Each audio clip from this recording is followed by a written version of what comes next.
Good afternoon, everyone. Welcome to today's sustainability talk entitled the G7 French 2026, Environmental Leadership, Climate Security, and Critical Minerals. I'm Takashi Otsuka, Director of Strategic Operations at the IGES, and I will be moderating today's session. As we look ahead to the French presidency of the G7 through 2026, it is crucial to discuss the evolving global landscape. IGES is deeply committed to G7 process through multi-layered contributions, ranging from its direct policy recommendations to active participation in engagement groups such as T7, in other words, Think 7 and T20. Today's webinar is part of that ongoing efforts to deepen the dialogue on critical issues like climate security and resource stability. Here is our agenda for today. We'll begin with opening remarks from our Executive Director. Then following that, we are honored to have a keynote presentation from our guest at IDDRI to provide a perspective on the upcoming presidency of the France. Finally, we will move into a discussion phase featuring comments from two IGES experts. Now, to officially open the session, I would like to invite Mr. Hiroshi Ono, the Executive Director of IGES, to deliver his remarks. Mr. Ono, you have the floor. Thank you very much, Otsuka-san, and distinguished guests and participants. Good afternoon from Japan and good morning from France. And we are particularly pleased to welcome Dr. Céline Kauffmann, Chief Programs Officer at IDDRI, and IDDRI's coordinator for T7 to present these important views. Céline brings notable expertise at the interface of policy, research, and international cooperation. Again, thank you very much for participating in our event.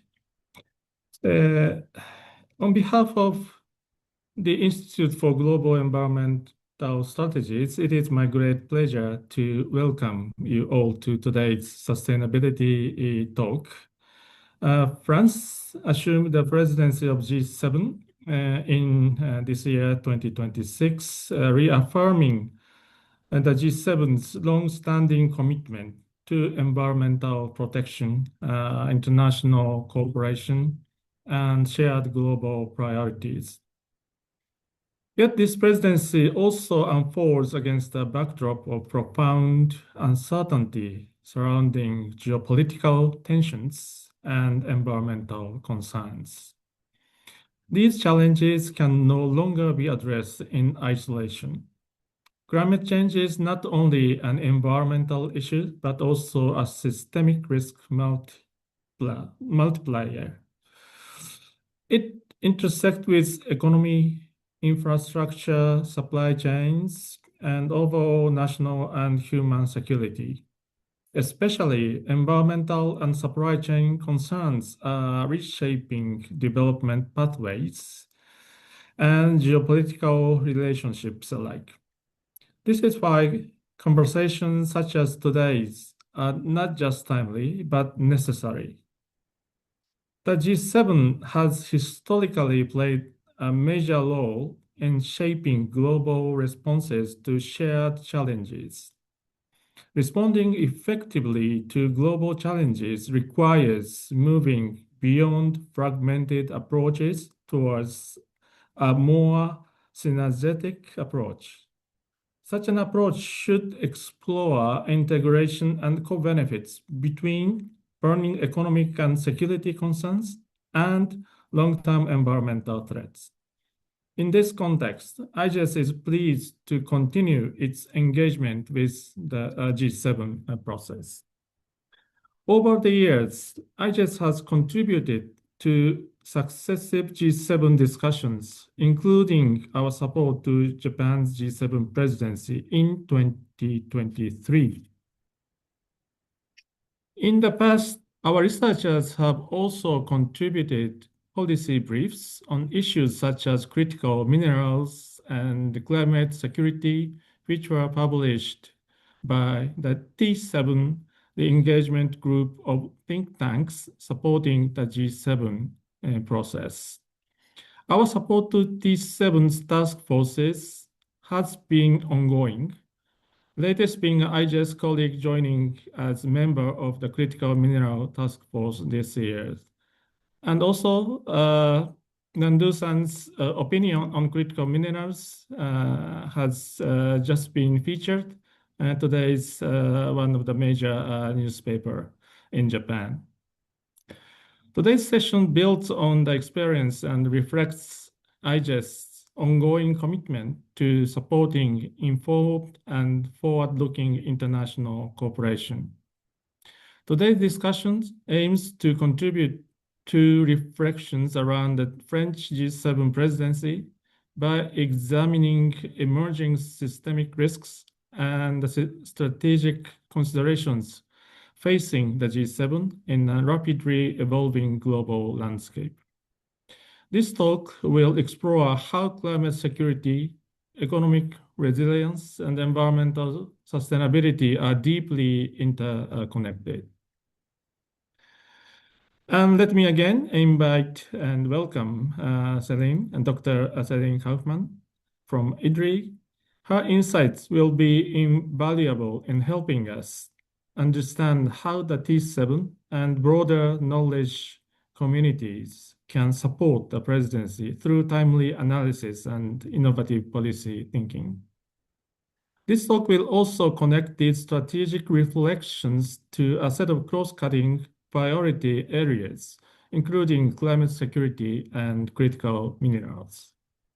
By bringing those themes together, we hope to have a more holistic understanding of both risks and opportunities, and to explore how G7 can help strengthen prosperity while reducing exposure to future shocks. Let me conclude by thanking all of you for joining this timely exchange and by extending our sincere appreciation to Céline Kauffmann for sharing her insights with us today. Let me once again extend my warm welcome to her and all of you. Thank you very much. Thank you, Ono-san.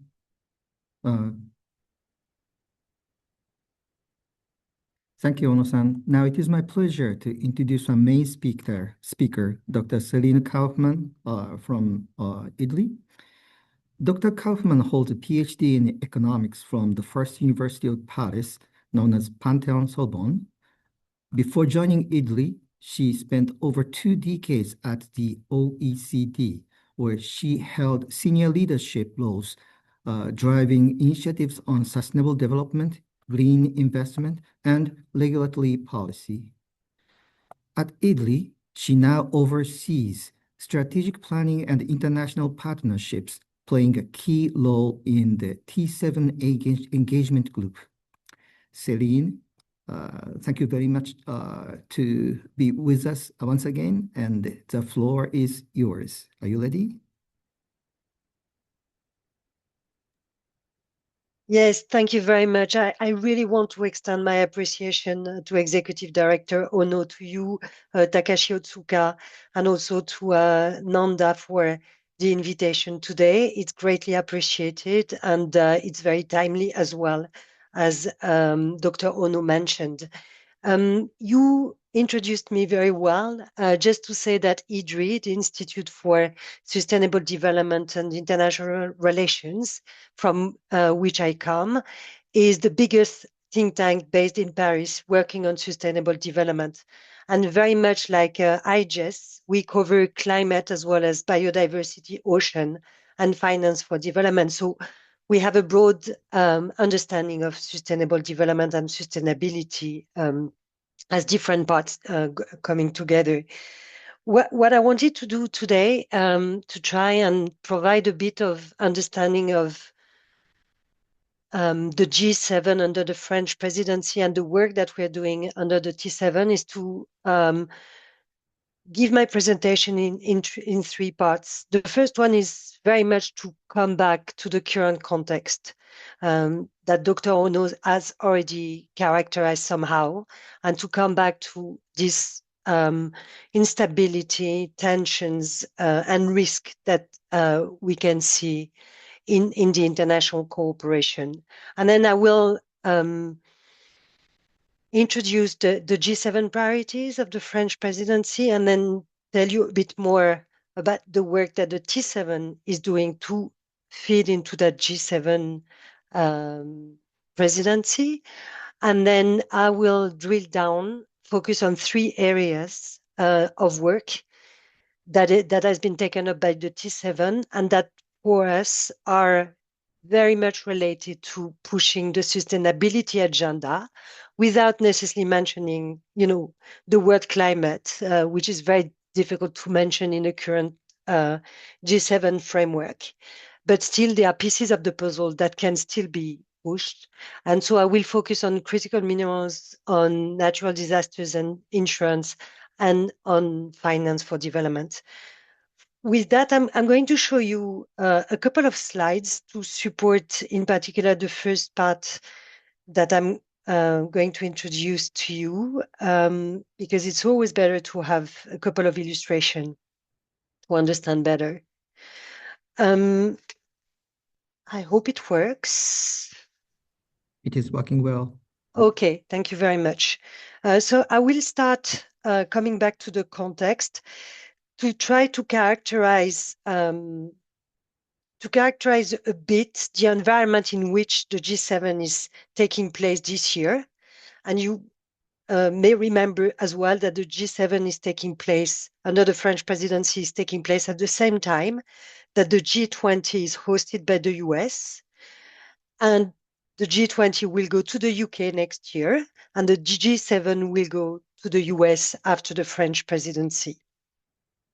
So, to reflect a bit about the context and maybe starting from the sustainability environment sphere, we all know that we live in a very risky environment. From a sustainability perspective, the science is stark and clear. 7 out of the 9 planetary boundaries have been crossed, the last of them this year. The Paris Agreement has triggered action on the ground in countries, but if you look at the scenarios, they still show us that we are on a temperature path beyond 1.52 degrees, more around 2.44, 2.8 degrees if policies are that have been adopted are actually implemented. So over the medium term, even in the short term, sustainability is causing a number of risk in the system, and we can really see it through the impacts of climate change in particular, and natural disasters that have been accelerating lately. But that is well known from the sustainability community. So what I wanted to do is actually to come back to some of the other imbalances that we see and that are motivating a lot of the discussions internationally and as part of the G7 and the G20 in particular, and that are at the basis of the French presidency managing macroeconomic imbalances as one of the core priorities for its presidency. And first, to show you in particular that if you focus on the current accounts, the trade balance, the investment positions of major economies, they have been diverging for a while, and they continue diverging, with some countries accumulating deficits, like in the US, while surpluses, excellence are accumulating in others, like in China. And this trend is actually reinforcing itself every year. If you look at the past 3 decades, more or less, China's manufacturing share of gross output has grown from nearly negligible to approximately 1/3 of the total manufacturing world output today, while at the same time, the G7 share has been declining from around 2/3 back in the mid-90s to below China's share today. So very strong trends at work, with in particular Japan and the US experiencing particularly steep declines in that manufacturing share of output. At the same time, and this is what you will see on this graph, we see a growing reliance of G7 countries on China's manufacturing supply chain. The charts display two key trends. The red line shows the increasing share of intermediate inputs in manufacturing that are imported by G7 countries from China.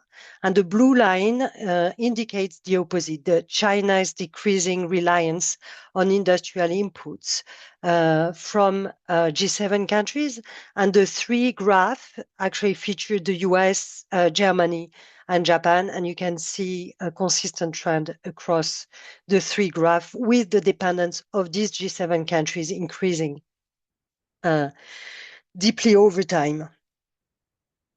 At the same time, and we know that the twin transitions, the digital as well as the green transitions, are putting critical minerals at the center, with critical minerals becoming vital for a number of key industries, be it power grids, batteries, electric vehicles, but also from the digital world, AI chips, from the defense world, jet engines, defense systems, and so on. And this is, of course, creating new dependencies with, as you can see on the chart, in particular to the right, the production, the refining, and the processing of critical minerals becoming increasingly concentrated in a few countries, and in particular in China. Today, China is the dominant refiner for 19 out of 20 minerals that are analyzed by the International Energy Agency, for which China holds an average market share of around 70%. And we know that that pattern of dependency also holds true for a number of technology supply chains, in particular in renewable energy. So we face a number of sustainability risks, and the transition, not only the green transition, the digital transitions are also creating deep dynamics in the world that are also creating tensions across countries as long as they're not managed well. And why this is creating tensions, and how this is creating tensions? Because, of course, in an attempt to actually stop these dependencies, to regain control over value chains, and to boost, and this is the key word, national value, employment that are core for countries' constituencies, countries are multiplying measures to localize investment, to reduce trade, to incentivize national production. And this is the core of what we call these new industrial policies that are very much relying on local content requirements, on subsidies, and various policy instruments, also trade tariff, export and import bans, and so on. And these policies obviously are seen as being aggressive by other countries and generate frictions across the different blocks. What you see on the screen is the rise from 2019 of those policy instruments that are backing the industrial policies and that are seen as being protectionist at their core. And This, of course, percolates the perception of risks. What you see on the screen is the result of the perception survey that the World Economic Forum runs at the basis of its global risks report, and that is, published every year just before Davos in January. And this year, Global Risk Report actually highlights geo-economic confrontation as the number one risk. Of course, it is highlighting very well the current period of competition, of race in various areas of exactly what I showed you just before, the development of policies that are creating frictions, but it is also illustrating in a way the crumbling of cooperation mechanisms, showing the incapacity of countries in that situation to actually cooperate and to find common grounds to address these global imbalances and these frictions. And we can see, international negotiations stalling across the board these days. I don't think I need, to elaborate too much on that. But just last week, when we talk about sustainability, the discussions on plastics, the discussions on the chemical panel stalled and, didn't lead to any meaningful outcome. And we also, the US pulling out on a number of international organizations earlier this year, or cherry picking the instruments of the organization and the multilateralism that it chooses to keep.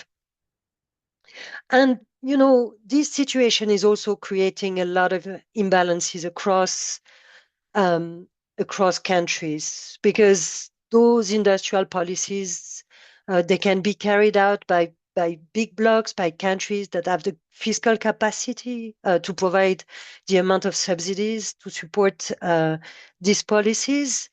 But all countries are not in that position to establish this kind of policies. And the race is, of course, to the detriment of a number of smaller and medium-sized economies. And the climate of uncertainty is not, beneficial either to investment. We know investors are risk adverse. And what we see is international investment concentrating further into higher income economies to the detriment of developing economies or lower income economies in particular. So on top of, these macroeconomic imbalances that we see, the tensions, we also see that money is actually not supporting the most vulnerable economies. And this is, when it comes to FDI, but this is true as well when it comes to the solidarity mechanisms, and in particular to the to ODA, to development assistance that has been cut by major economies in the past year, according to the OECD. First cut in 2024 of more or less 10%, 2025 projections of around 10 to 15% decrease, and ODA in 2027 is actually set or projected to fall back to the level of 2020. Of course, you can see a rise in ODA over time, but we also know that at the same time, the needs of those countries are increasing as well, in particular to support, various transitions. So today's cut is in particular affecting the most vulnerable countries, but also affecting first some of the basic and critical services, be it health, education, but also some of the, institutional building that is essential for development.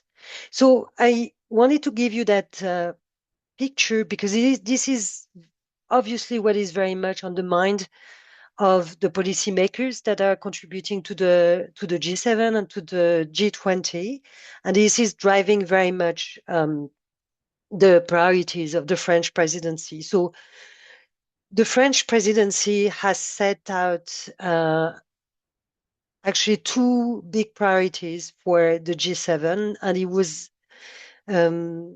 it was made and done in a declaration of President Macron at the UN General Assembly last September and confirmed afterwards. The first priority of the French presidency is around managing global imbalances to respond to the mounting tensions that we've seen.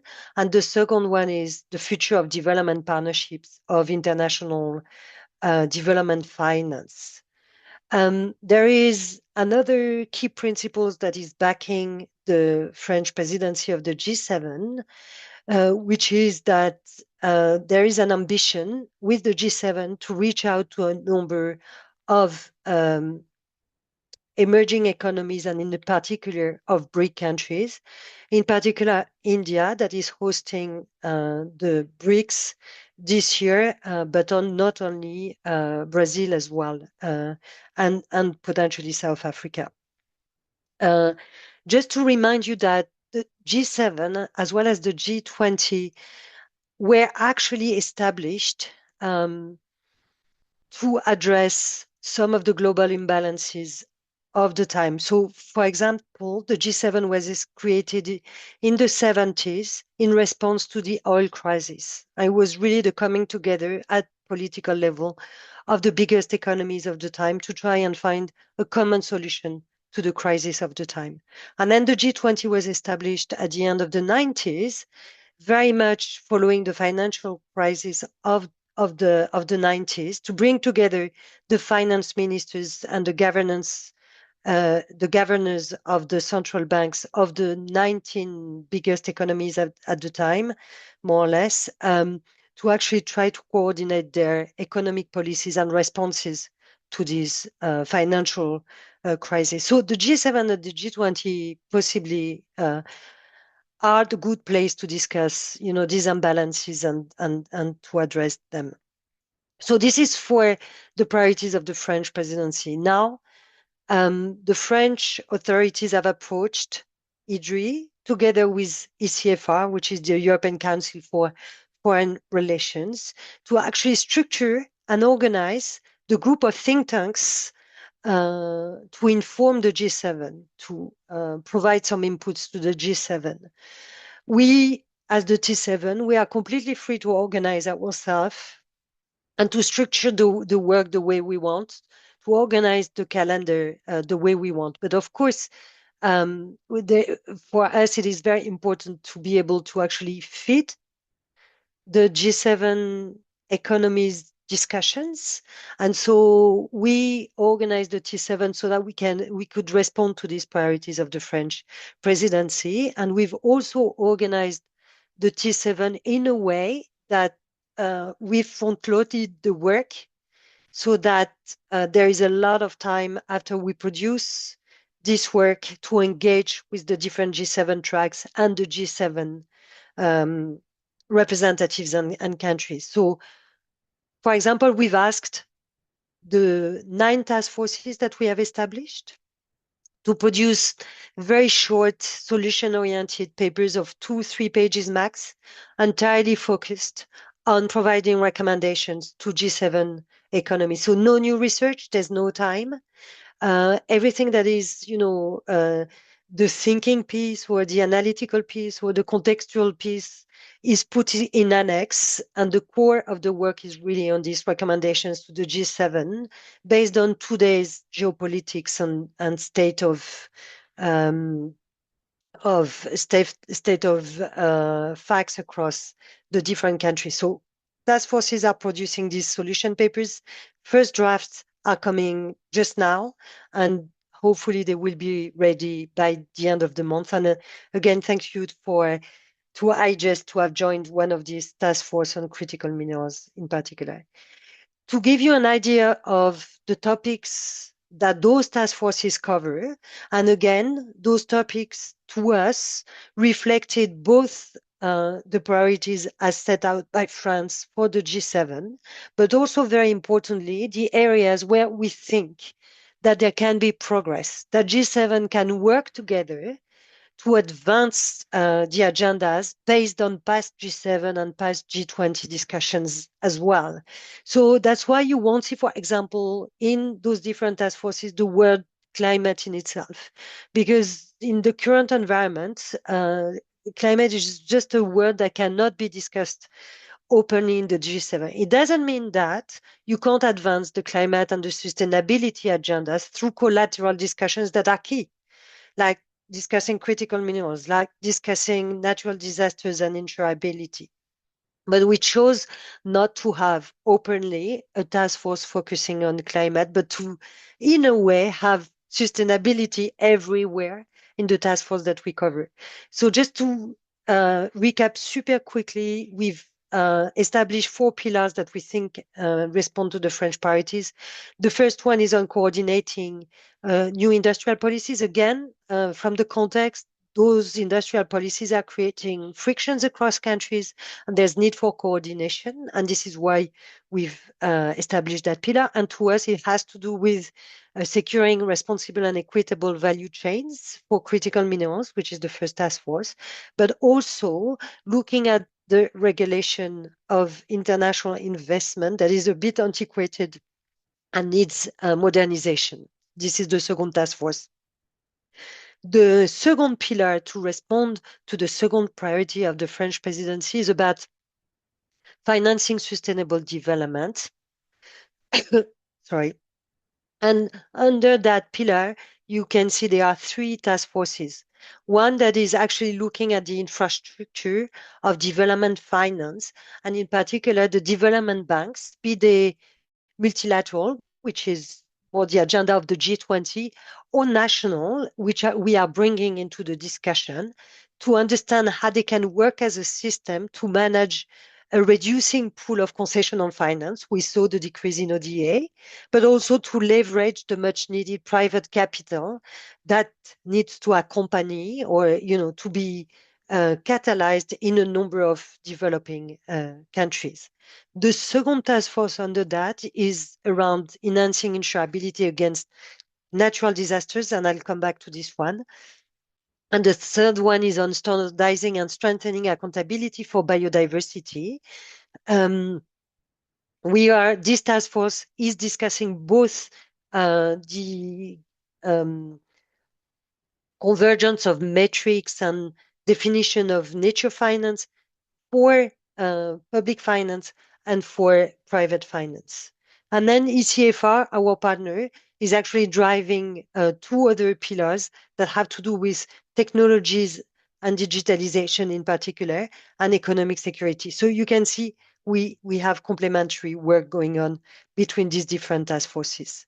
And this slide was just to show you that the T7 is not only a group of think tanks that is able to provide analytical work, it's also a group of think tanks that can be gathered from very different jurisdictions and countries, mostly G7 countries, but not only. The T7 has think tanks that are coming from South Africa, from China, from Indonesia, from Brazil, from India as well, and from a couple of others. And this is the strength of the T7, is to be able to bring different perspectives from different countries and potentially to pilot and test ideas back in their own jurisdictions. So you see on that slide the think tanks that are contributing in the task force under IDDRI's coordination, and overall the T7 gathers some 70 think tanks from G7 and non-G7 countries. Quickly, I wanted to give you a bit of flavor of the 3 areas of T7 attention that I think are also core for the work at the IGES and for Japan. The first one is the work that the task force is doing on critical minerals. Of course, you've seen in the context debate, race, whatever you call it, on critical minerals is actually fueling tensions across countries, mainly across importing countries that are concerned by disruption and capture in value chains, and producing countries that are concerned about creating value at home, at national level, localizing employment, and promoting diversification for the less industrialized countries. This is an area where we could see these discussions taking different turn in the past G20 under South Africa, with a governance framework that was developed that put a focus on mutually beneficial partnerships, and the G7 discussion with the Critical Minerals Action Plan adopted under Canada that put a stronger focus on security of access. And we believe as the T7 that we can push for this year's G7 trying to build a bridge across the two approaches. We saw the ministerial meeting that the US organized last week, which is an acknowledgement that the race and bilateral agreements are not going to deliver on resilience and security of access, that there is a need somehow to have these, multilateral or plurilateral partnerships to mitigate the risk, and that all countries realize they can't be completely in autarky when it comes to sourcing their critical minerals. And so the task force now is really working on what it means to actually have these mutually beneficial partnerships across. How can we address the interest of these importing countries to secure their supply chain, while addressing as well the need of the producing countries to produce at home and to diversify.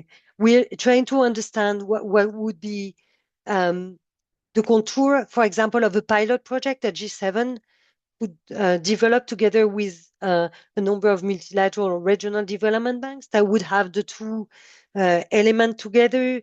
We are also looking at how to avoid that this race to critical minerals is actually to the detriment of transparency requirements, of standard-based production, of environmental and social standards. So how, kind of avoid the bilateral undertakings and put back some multilateral discussions into the mix.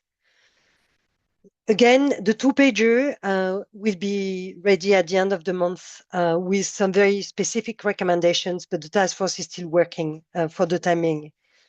The second topic that I wanted to quickly address is what the task force is doing on natural disasters and insurances. We can see that increasing natural disasters are having major impacts, not only on developing and vulnerable economies, which is very true because they suffer the most, but also on G7 countries, where areas on non-insurability and insurability are actually growing. And we could see a strong interest in the G20. If you look at the G20 communique last year, the resilience and natural disasters and, insurance discussion were on top of the communique.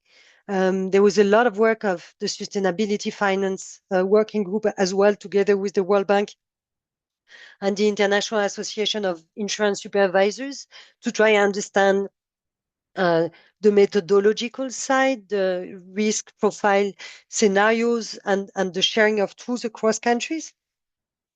And there was also a lot of work under Canada's G7 on the wildfire dimension. And so what the task force is trying to do now is to focus on solutions to improve financial protection against natural disasters with mostly three focuses. The first one is on how to strengthen disaster risk assessment through shared methodologies and open source tools for territorial impact assessments. So a methodological and technical aspect of sharing of understanding and tools. The second one is focusing directly on how to reduce protection gaps, and in particular looking at the burden sharing between the insurance industry and the public authorities as the last resort insurer. And there's discussion around risk pooling, around catalog of solutions, and so on. And the last one focuses on the specific issue of how to mobilize the financing for vulnerable countries, how to support resilience across, in particular, MDBs and IFIs. And the last one, and I'm going fast because I would like to give back the floor to the discussants, is focusing on improving the infrastructure of development finance. And again, this is very much on the multilateral development bank side, a G20 agenda, but there is also an opportunity to actually look at how national development banks can contribute to that ecosystem infrastructure of development finance, in particular as talks about country needs, country platform have been developing fast, not only in the climate world, but also outside. And national development banks are probably those that are closer to the fields, to the countries, and can relay those country needs more effectively. So the task force is very much focusing on trying to look from a procedural perspective, where are the areas where banks can work better together, and it identifies a number of areas, including identification of projects in project pipeline, or capacity building for development of projects and so on, that are areas that there's no point in banks working in isolation, but it also covers what kind of processes can become more interoperable, mutual recognition of a number of elements in procurement and so on.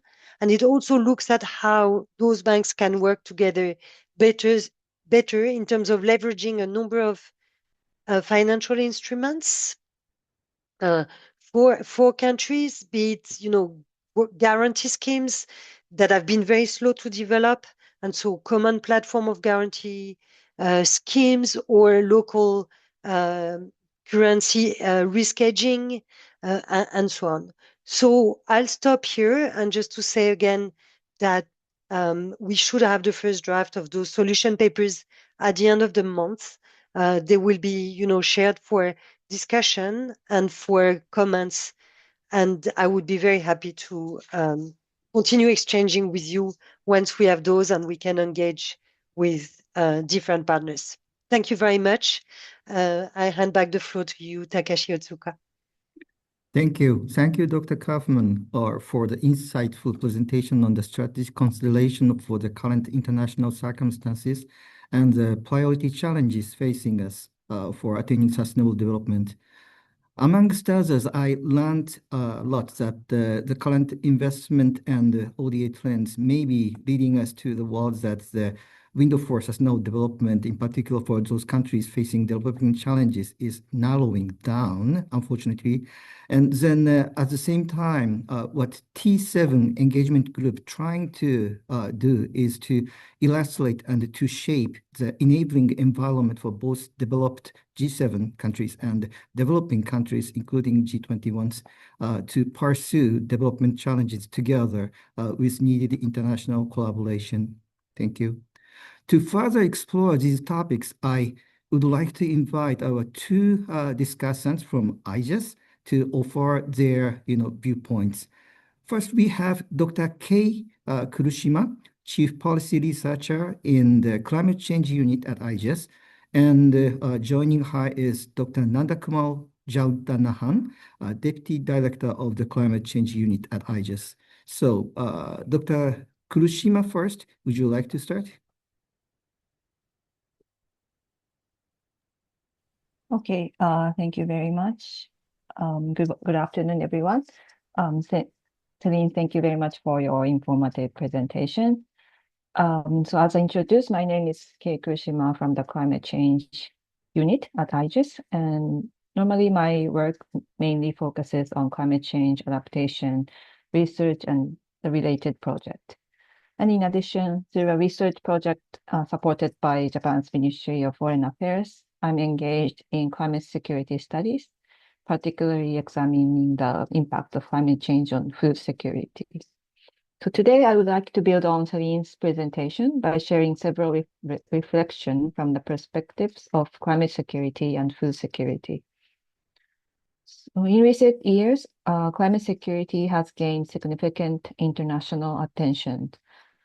As the impacts of climate change continue to intensify, they are increasingly recognized not only as environmental or economic challenges, but also as peace and security issues. And also, as Céline mentioned, geoeconomic confrontation is currently considered the most significant global risk, with extreme weather event ranking among the top risks facing the international community. So in this context, viewing climate change through a security lens is essential.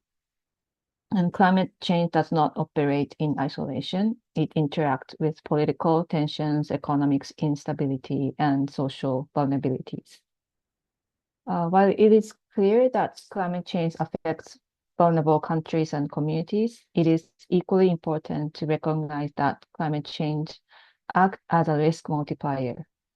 It exacerbates existing vulnerabilities, reshape geopolitical power dynamics, and influences resource competition. Drought, floods, and extreme weather events can destabilize food systems, increase migration pressures, and heighten tension both within and between countries. So I also want to bring the issue of food security here. So the G7 recognize both climate change and food security as critical global challenges.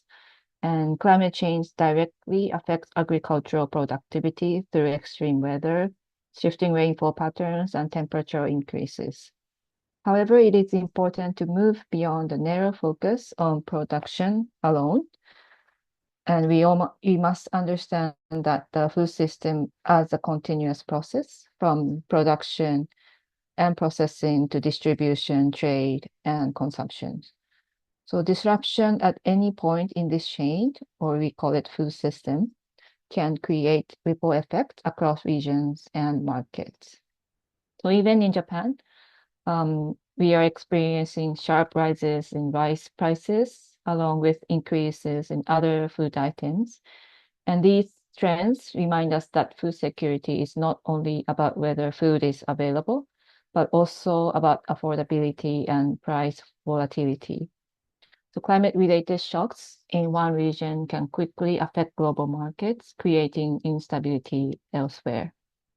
So therefore, when discussing resilience, we must consider the relationship between production and consumption, as well as the stability of supply chains. So the question is how to build food systems that are both resilient to climate impact and sustainable in the long term.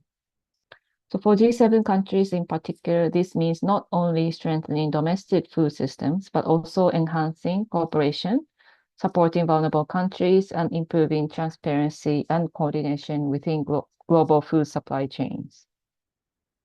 So finally, I would like to connect this climate security and food security by emphasizing one critical point. So the central challenge in linking climate change and food security lies in uncertainty and long-term risk. Climate change impacts are often gradual, non-linear, and difficult to predict. And if we focus only on current production levels or short-term food security indicators, such as the food sufficiency rate, we may overlook emerging long-term risks. So instead, we need forward-looking approaches that assess potential future scenarios, including how resource scarcity, price volatility, and climate-induced shocks could contribute to social instability or conflict. So by integrating these long-term perspectives into national and international planning, we can design more robust and adaptive food strategies. So in conclusion, climate change should not be treated solely as an environmental issue, but it should be treated as a structural factor that influences economic stability, geopolitical dynamics, and human security. So addressing climate security and food security together through cooperation, resilience, building, and long-term planning is essential for a stable and sustainable future. Thank you very much. So this is a comment from my side. Thank you very much, yeah. Kurishima-san, for raising the added very important point on climate security, food security, and the relationship with sustainability and resilience. You wait there and prepare yourself for discussion with Céline later. Next, I would like to invite our second discussant, Dr. Nandakumar. Then, Nandu-san, could you please share your thoughts, and particularly given your experience in the energy security and the climate minerals for energy transition, perhaps? Thank you, Otsuka-san, and thank you, Céline, for making it early in the morning. I know it has been difficult to adjust to this time zone, different time zones, but thank you so much for joining us. Now, in terms of the topic, the presentation you've made, it is extremely useful, and thank you so much for this very insightful presentation. Basically, the way you actually presented the framing, saying that today's challenges are not isolated shocks, but certainly they are interconnected stresses, that highlights the importance of the issues. And this sort of integrated perspective is extremely useful and essential, basically, especially as G7 countries, G7 as a group attempts to highlight its role in this current complex multipolar world, and which is also constrained with fiscal issues.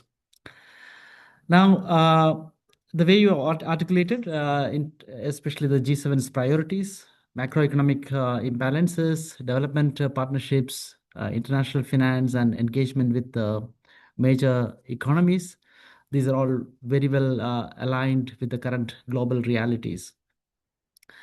And the role of G7 as a knowledge broker, if we can call it that way, and a solution provider is basically very clear in this structure which you have shared with us.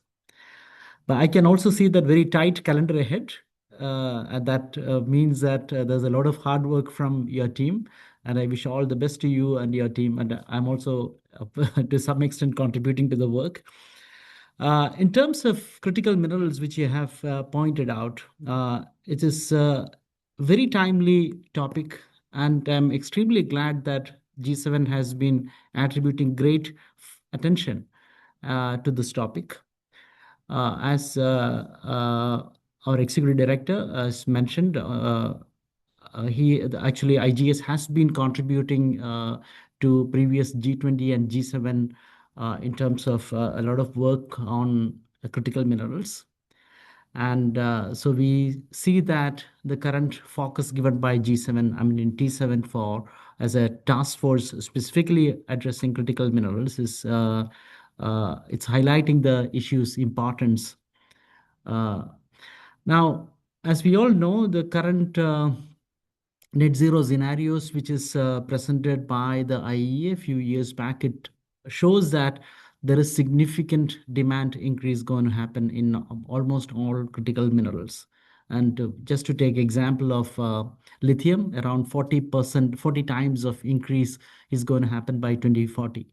And some of the other materials, like other minerals like copper and many other minerals, are also going to witness significant increase. And now, with this current global order, where we see that supply chains are concentrated, resource productions are concentrated, processings are concentrated in certain geographies. So this definitely raises concerns to all of us.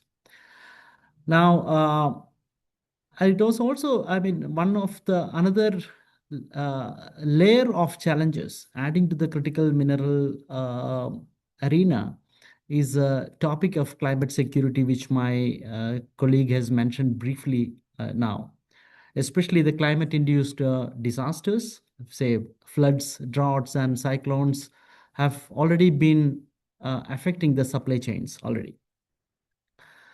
I would like to recall while Japan was the presidency of G7 in 3 years back, it was in 2023. There was a 5-point plan for critical mineral was released by the G7. And I know this similar initiatives were also there in earlier G7 and T7s, but this was specifically interesting to see how under Japan's presidency, the G7 tried to put together various aspects that are extremely important in today's discussion, especially in terms of looking at long-term supply demand issues and including recycling and supply disruptions, everything. But some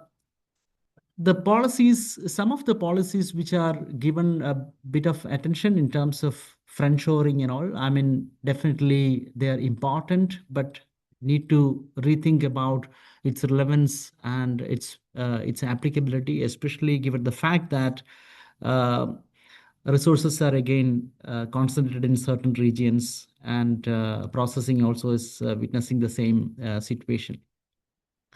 Anyway, you have rightly pointed out the dual importance of critical minerals, especially in the securing supply chains for importing countries, while also enabling value creation for the producing countries. I think this is an extremely interesting point. And other points which you have mentioned about natural disasters and insurance, it links to a large extent with the IGES ongoing work on climate security. And one of the points which I always think about is that while we try to promote engagement among all countries, one of the biggest challenges is that how will the risk data can be standardized and shared internationally among all these countries. I know this is probably one of the challenges, but there are more areas to be addressed. But I find the work, especially focusing under this task force, is pretty interesting. Also, similarly, the point you mentioned about treating MDBs and NDBs as an integrated system is definitely sort of an interesting approach. But that also certainly point to the fact that there are a lot of work need to be done. To conclude, I want to actually highlight the kind of coherence you try to bring it in your presentation. Especially, you showed us the three thematic areas of minerals, insurance, and development finance, and how they're deeply interlinked. And how actually, I mean, it's especially important to see that G7 has been giving a lot of importance on these issues. And similarly, Global South as an agency,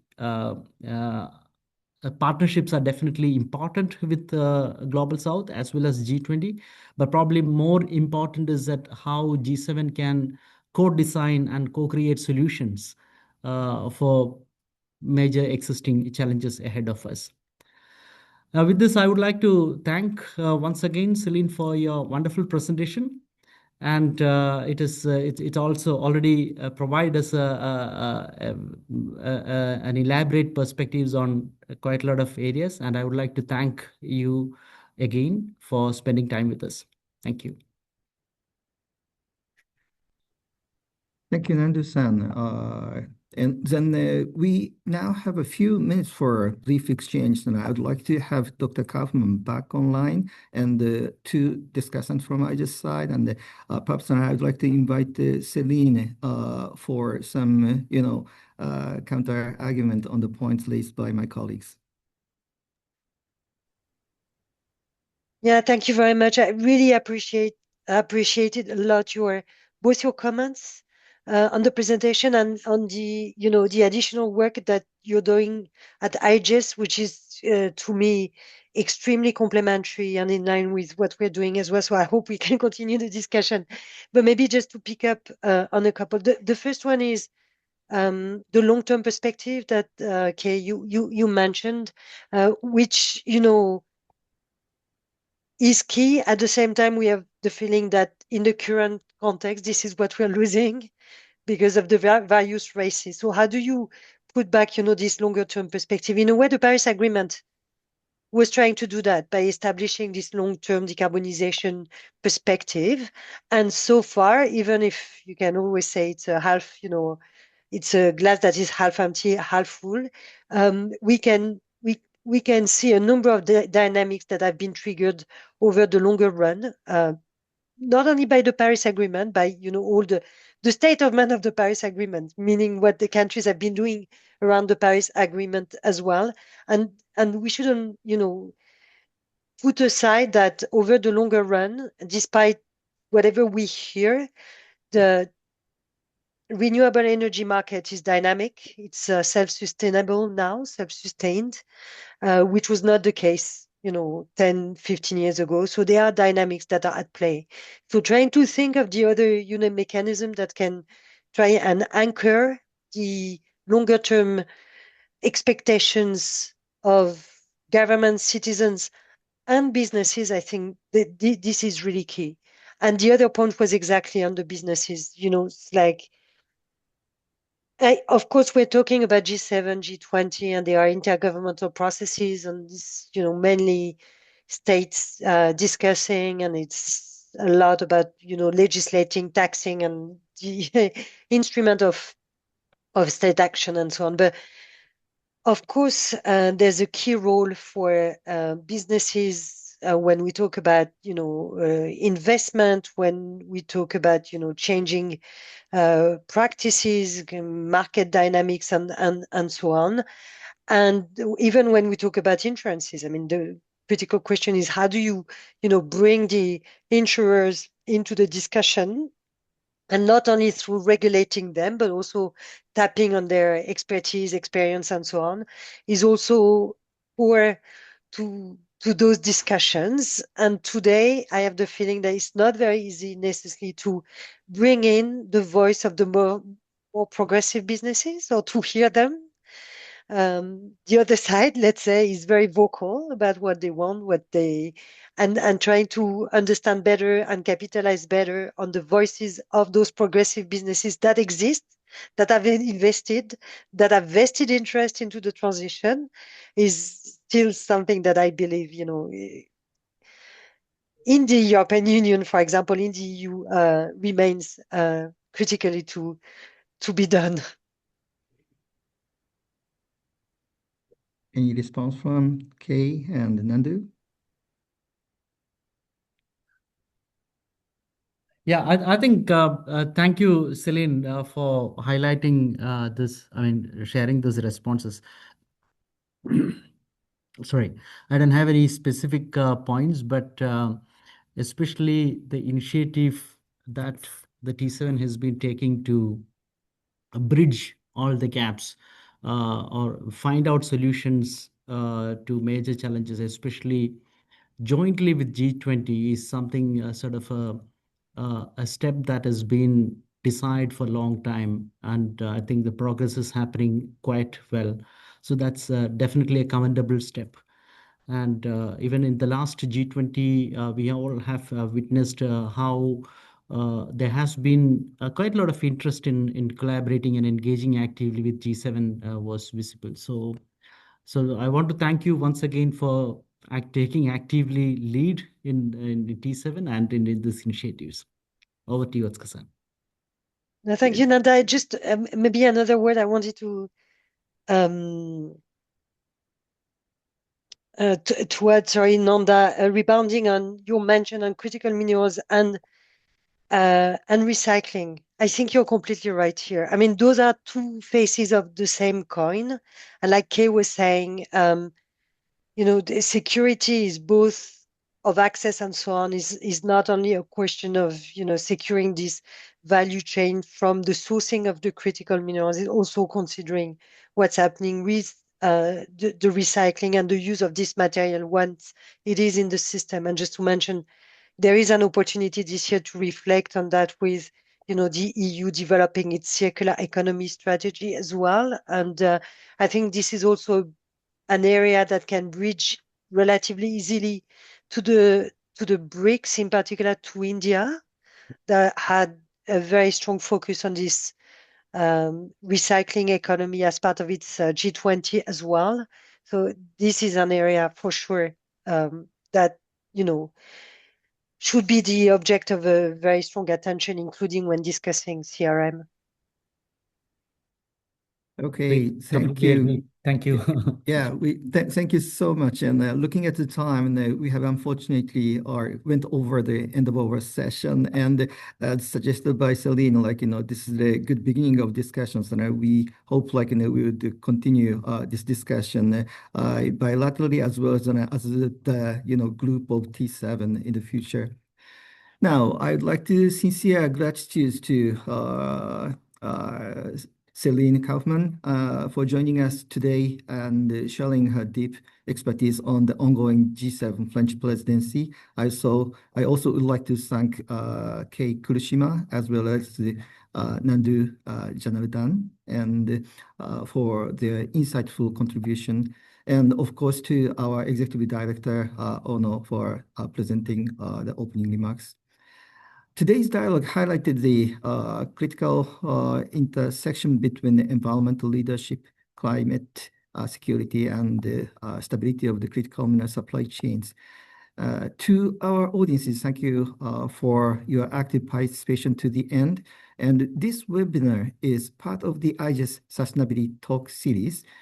We hope you found this discussion stimulating, and we invite you to stay tuned to the IGES website, newsletters, and mailing list for announcements regarding our future sessions. So thank you and have a wonderful evening. Good morning for Selena. Thank you very much. Bye for now. Thank you very much. Thank you very much. Bye. Mhm.